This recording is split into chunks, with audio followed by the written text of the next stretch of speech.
तक बाजार पर आपकी पकड़ और क्या आउटलुक है समझते हैं, और कंजम्पशन थीम पर आपका क्या टेक है हम जानना चाहेंगे, क्योंकि खास तौर से रेवेन्यू ग्रोथ की अगर बात करें लार्जली ये तो प्राइसिंग एक्शन के चलते ड्रिवन रहेगा। ऑफ कोर्स वॉल्यूम्स जो हैं एक म्यूटेड सेंटिमेंट दिखा सकते हैं। मार्जिन्स की स्थिति कैसे देखें, कंजम्पशन पर्टिकुलरली एफएमसीजी प्लेस से जुड़े सेक्टर पर आपकी राय क्या होगी? आई थिंक एफएमसीजी पैक के अंदर हम जैसे कि हमने देखा है कि इनपुट कॉस्ट घटते हुए देखा है, कमोडिटी प्राइसेस में हमने घटोतरी देखी है लास्ट 2-2.5 महीने से। तो ऑब्वियसली एक चीज रहेगा कि आपका मार्जिन एक्सपेंशन की उम्मीद हमेशा रहेगी एफएमसीजी पैक के अंदर। So my sense is I think, और ये क्या होता है, most of the FMCG companies pass on नहीं करते एक बार दाम बढ़ा देने के बाद। तो और उनकी मार्केटिंग गिमिक्स आती है वहां पे कि जहाँ पे माल ज्यादा बिके और लेकिन मार्जिन बढ़ता रहे। So I think this is been from so many years ये स्ट्रेटेजी उनकी रही है। तो मेरा मानना है कि एफएमसीजी एज अ पैक के अंदर ये मेरे ख्याल से मार्जिन एक्सपेंशन आ सकता है going forward as well from यहाँ से भी। तो वो एक क्लियर दिख रहा है, बट हालांकि काफी सारे कंज्यूमर प्ले की valuations are very expensive vis-a-vis other stocks which are available. So मेरे ख्याल से यही एक रीजन है कि वहां पे अभी ये रैली के अंदर ये पार्टिसिपेट नहीं कर रहे कंज्यूमर कंजम्पशन नेम्स। और ऑब्वियसली एफआईज का जिस तरह से सेल ऑफ देखा है हमने, तो आई थिंक कंजम्पशन बास्केट में भी अच्छी खासी बिकवाली हमने देखी है और ये म्यूटेड रहे हैं लास्ट कपल ऑफ मंथ्स के अंदर।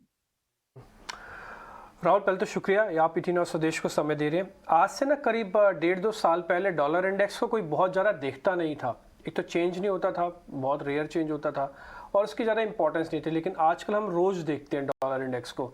आज एक इंपॉर्टेंट बात बता रहे हैं कि अगर डॉलर इंडेक्स टूटता है ना तो मेटल कंपनीज के अंदर एक मोमेंटम आ सकता है।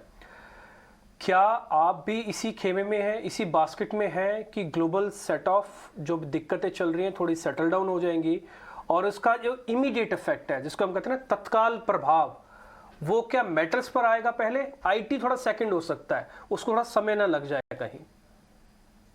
नो, आई एग्री कि एक बार मेटल के अंदर जैसे देखिए जिस तरह से हमने सेल ऑफ देखा है मेटल प्राइसेस के अंदर ग्लोबली, तो मेरे ख्याल से ऑब्वियसली ये लास्ट क्वार्टर के अंदर हमने जिस तरह से सेल ऑफ देखा है 20 से 25% का प्राइस घटते हुए देखा है in terms of the stock.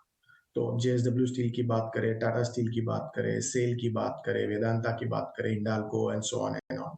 सो मेरे ख्याल से ये इनके जो नतीजे, ये quarter should be the worst in last 1 year and half में जो नतीजे आए उसके का।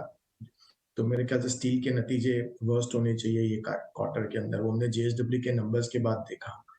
सो आई पर्सनली फील कि यहाँ से ये अगर किसी को 1-1.5 साल का व्यू है तो डेफिनेटली ये सब स्टॉक्स के अंदर बिल्ड करना चाहिए। ग्लोबली ऑब्वियसली हम देख रहे हैं कि काफी सारे क्वेश्चन मार्क्स है, बट ये चीज एक ही चीज फंडामेंटली हम लोग समझ जाए कि इन्फ्लेशन को फाइट करने की एक प्रोसेस है। तो this are all next 3 months to 6 months perspective के प्रोसेस। जैसे ही हम देखेंगे कि थिंग्स स्टार्ट्स इम्प्रूवाइजिंग, तो मेरे ख्याल से ऑब्वियसली सबसे पहले ये सब स्टॉक्स के अंदर बीटा मिलेगा। तो my sense I think metal stocks के अंदर अगर ये क्वार्टर नंबर्स थोड़े वीक हैं तो मेरे ख्याल से यहाँ पे अपॉर्चुनिटी बनेगा लॉन्ग करने के लिए for next couple of quarters. तो मैं मानूंगा कि यहाँ से मेटल स्टॉक्स के अंदर डेफिनेटली तेजी की जा सकती है करंट प्राइसेस से। राइट।